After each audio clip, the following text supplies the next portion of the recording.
Happy new year दोस्तों। जैसे कि हैप्पी न्यू ईयर है तो हैप्पी न्यू ईयर पर हम लेकर आए हैं 4-5 आपके लिए ऐसी बढ़िया रेसिपी जो आप इजीली घर पर बना सकते हैं। अगर आपके यहाँ गेस्ट आए या आपको खुद खाना है तो आप इजीली बना सकते हैं। तो पहली जो भारत की पहली पसंद बन चुकी है लिट्टी चोखा, जो कि हेल्दी भी है, तो वो हमने सबसे पहली रेसिपी बनाकर तैयार की थी सुबह ब्रेकफास्ट में, लिट्टी और चोखा।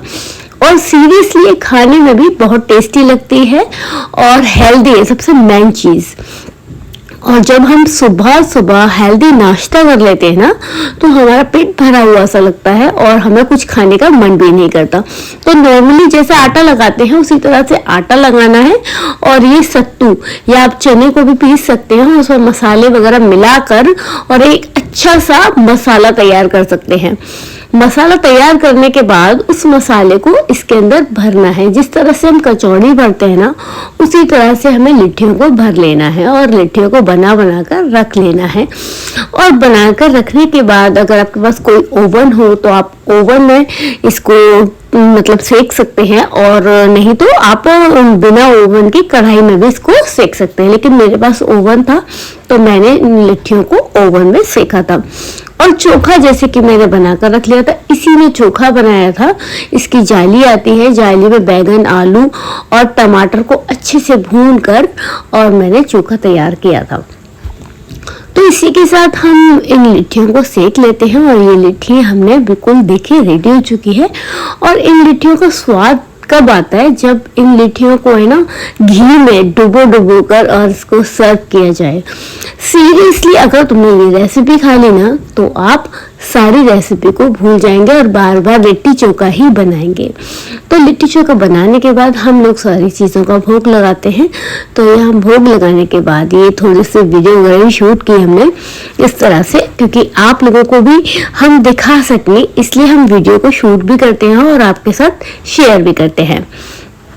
तो चलिए लिट्टी चोखा हमारा बनकर ये तैयार हो चुका और इसकी रेसिपी हमने आपके साथ शेयर भी कर दी।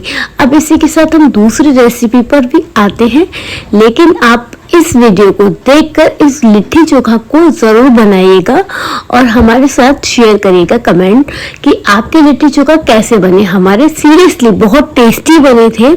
अगर शायद आप मेरी तरह से बनाएंगे तो आपके भी लिट्टी चोखा बहुत अच्छे बनेंगे। तो जब भी आपका कुछ भी खाने का मन करे, और सबसे मेन चीज ये जल्दी भी बन जाते हैं। अब आती है दूसरी रेसिपी की बारी, जो कि पैनकेक मैं बनाने वाली हूँ। ये भी हेल्दी है, तो मैंने यहाँ पर सारी हेल्दी ही चीज आपको इसमें मेंशन की है, मतलब आपको वीडियो शेयर कर रही हूँ रेसिपी की जो भी हेल्दी फूड है। तो यहाँ आती है पैनकेक। पैनकेक बनाना बहुत ही आसान है। सूजी में सारी सब्जियां मिक्स वेज उसमें डालकर और इसमें घी या मक्खन में आप इसको फ्राई कर सकते हो। तो ये अच्छे से डो इसका बहुत अच्छे से बना लेना है, फेंट लेना है और इसको तवे पर डालना है। जो पैन होता है ना पैन पर डालना है और इसको सेकने के लिए बस ढक कर रख देना है। और ये पैनकेक सीरियसली बहुत टेस्टी लगते हैं और ये जो सिक जाते हैं ना गरम गरम, अगर आप इसको टेस्ट करेंगे तो आप इसके सामने खाना पीना सब कुछ भूल जाएंगे। और इसको कम से कम हमें 5 से 10 मिनट के लिए इस तरह से स्लो गैस पर ढककर रख देना है और एक साइड से अच्छे से पका लेना है। तो और पकने के बाद इसको पलट लेना है। तो ये जो पलटेंगे ना तो आप देखिएगा इसका टेक्सचर बिल्कुल केक जैसा ही आएगा। तो आप देखिए बिल्कुल सिक कर पक चुका है। अब इसी के साथ हम दूसरी साइड से भी पका लेते हैं। जैसे ही दूसरी साइड से पक चुका है, लेकिन इसका टेस्ट मक्खन या घी से ही आता है, इस चीज का ध्यान रखें। अगर आप तेल या रिफाइंड में बनाएंगे ना ये तो इतना टेस्टी नहीं बनेगा जितना आप मक्खन और घी से बनाएंगे, तभी ये टेस्टी बनेगा। तो ये हमारी दूसरी रेसिपी थी जो कि ये भी बनकर रेडी हो चुके। इसको आप सॉस से, चटनी से, किसी के साथ भी इंजॉय कर सकते हैं और ये एक बार जरूर बनाए। इसमें मैंने सारी वेजिटेबल जो सर्दियों में आती है, गोभी, मेथी और टमाटर, प्याज, सारी चीज मैंने इसमें मिक्स की है। और उसके बाद चुकंदर वगैरह सारी हेल्दी सब्जियां मैंने इसमें मिक्स की है और सीरियसली खाने में टेस्टी है। आप जरूर बनाइएगा और ये हमारे बच्चों की तो पहली पसंद बन चुका है, क्योंकि बच्चों को बहुत टेस्टी लगता है। अगर आप टिफिन में लगाना चाहते हैं तो टिफिन के लिए बेस्ट रेसिपी है। अब आती है तीसरी रेसिपी की बारी। तो ये हमने बनाए हैं आलू और चीज़ के पराठे, और ये हमने नॉर्मल आटा लगाया और आलू की पिट्ठी बनाई, और ये हमने आलू और चीज़ के पराठे कुछ इस तरह से बनाए थे और उसे चटनी के साथ सर्व किए थे। तो तीसरी रेसिपी बहुत ही ईजी है, आप किस तरह से पराठे बनाएं वो आपके ऊपर डिपेंड करता है। मैंने नॉर्मली पराठे बनाए थे जिस तरह से घर में बनते हैं, बस उसमें चीज़ और ऑनियन मिक्स की थी, और ये मैंने डबल लेयर के बनाए थे। अब आती है चौथी रेसिपी की बारी, जो है उड़द की दाल की कचौरी। ये सीरियसली बहुत ही कम लोग बना पाते हैं, क्योंकि ये मोस्टली लोगों की पड़ जाती है। तो पहले उड़द की दाल को गला लेना, उसके बाद इसको अच्छे से मसाला तैयार कर लेना फ्राई करके और मैदा लगाकर, और इस तरह से कचौड़ी भरते हुए और अच्छे से बेल लेना। बिल्कुल हल्के हाथ से आपको 2 बेलन लगाने हैं, और इस तरह से ये बेल चुकी है और इसको सेक लेना है। इन कचौरी की खासियत ये है कि आप इनको इजीली हफ्ते भर तक स्टोर करके रख सकते हैं, और ये हफ्ते भर तक ख़राब नहीं होती है। तो यहाँ पर ये मेरी कचौरियाँ भी सिक रही हैं, और इस तरह से न्यू ईयर पर आप कचौरी बनाकर भी स्टोर कर सकते हैं। और इसी तरह से मैं सारी कचौरियों को बना लूँगी, और ये कचौरियाँ मेरी तैयार हो रही हैं। आप देख सकते हैं इसका कलर, टेक्सचर वगैरह बहुत अच्छा आया है, और खाने में भी ये बहुत टेस्टी लगती हैं। तो ये लीजिए, हमारी कचौरी रेडी हो चुकी हैं गर्मा गर्म।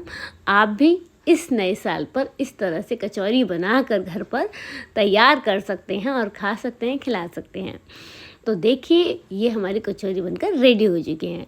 अब इसी के साथ हमने पता है बनाए थे दाल चावल, जो कि बांटने के लिए आपको उसकी भी क्वांटिटी दिखाते हैं। लेकिन पहले आप कचौरियों का टेक्सचर देखिए, ये देखिए अंदर से कितनी अच्छी बनी है और बिल्कुल भी फटी नहीं है।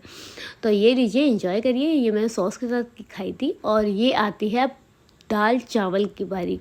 तो यहाँ मैंने सारे टमाटर काटे थे, धनिया काटा था, मिर्च काटी थी, और ये दाल हमने छौंक दी थी। इसी के अंदर मैंने हल्दी, धनिया, मिर्च, नमक सब चीज़ें डालकर कुकर में चढ़ा दी थी दाल। और ये मैंने थोड़ा सब्जी मसाला भी डाला था और थोड़ा दाल का मसाला भी डालकर इसको सीटी लगाने के लिए रख दिया था। अब आती है चावल बनाने की बारी। तो चावल के लिए मैंने सबसे पहले तेल डाला था, तेल को गरम कर लिया था। उसके बाद मैंने उसमें जीरा डाला। जीरा डालने के बाद ये चावल की क्वांटिटी आप देख रहे हैं, ये सारे चावल मैंने बनाए थे, और अब इन चावलों को मैं छौंक देती हूँ। तो ये मैंने छौंक दिया। अब इसी के साथ पानी डाला था, और धीरे धीरे मैंने चलाते हुए ये चावल बनाए थे, थोड़ा थोड़ा पानी डालकर। तो ये सीरियसली चावल भी बहुत टेस्टी बने थे, और जब बनकर तैयार हो चुके थे ना, तो पूरे घर में खुशबू ही फैल गई थी। तो ये मैंने भोग के लिए चावल बनाए थे, और इसके अंदर हल्का सा नमक भी डाला था, जिससे कि थोड़ा चावल अच्छा लगे। तो ये मेरे दाल चावल दोनों गैसों पर बनकर तैयार होने वाले हैं। तो आपको जब ये तैयार हो जाएंगे तो ये दिखाऊंगी। और बांटने के ये दाल इस तरह से हो गई थी। फिर इसको दूसरे बर्तन में मैंने दाल को तड़का भी लगाया था, और इसकी क्वांटिटी और ज़्यादा हो गई थी। तो ये इस तरह से चावल को चलाते हुए, जैसे कि मैंने आपको बताया था, उसी तरह से मैंने बनाया था। दाल भी मैंने तेल में ही छौंकी थी, क्योंकि ये भोग के लिए किसी का बनना था। तो मैंने सोचा क्यों ना, और उन्होंने सामान में मुझे यही दिया था, तो मैंने उसी के अकॉर्डिंग ये दाल चावल बनाकर रेडी किए थे। और इसके दाल में मैंने जीरा, हींग और राई, ये दोनों ही चीज़ डाली थी। तो दाल भी बहुत टेस्टी बनी थी। जिन भी दाल खाई, चावल खाए, सब लोग बोल रहे थे बहुत अच्छे दाल चावल बने हैं। तो इस तरह से दाल डालने के बाद फिर मैंने इसमें पानी भी डाला था, क्योंकि दाल बहुत गाढ़ी थी और दाल को थोड़ा सा पतला करना था। तो आप देख सकते हैं दाल बहुत टेस्टी बनी थी। ऊपर से मैंने निचोड़े नींबू, और ये मेरे दाल बिल्कुल बनकर रेडी हो चुकी है। धनिया डाला था ऊपर से, ये हरा धनिया, क्योंकि ये सबसे मोस्ट इम्पॉर्टेंट है। और क्योंकि जब हम लोग खाना बनाते हैं ना, तो धनिया के बिना सारी चीज़ें अधूरी लगती हैं खाना बनाने में। तो यहाँ ये चावल भी मैं चलाते हुए बना रही हूँ। तो ये देखिए, ये मैंने चावल भी रेडी कर चुके हैं। आप देख सकते हैं एक एक चावल हो गया है, और दाल भी हमारी बहुत अच्छी बनी है। अगर आपको भी जब कभी अच्छा खाना बनाना है या किसी को बांटने के लिए बनाना है, तो आप इजीली जल्दी से खाना बना सकते हैं। ये मैंने आधे घंटे के अंदर बनाकर तैयार कर दिए थे। और चावल में भी ऊपर से मैंने धनिया मिक्स किया था, तो उसका टेस्ट और अच्छा आया था। आप किस तरह से दाल चावल बनाते हैं, आप भी अपने जो एक्सपीरियंस है वो हमारे साथ शेयर करें, जिससे कि हमें भी थोड़ी सी आपसे भी नॉलेज मिले। धन्यवाद।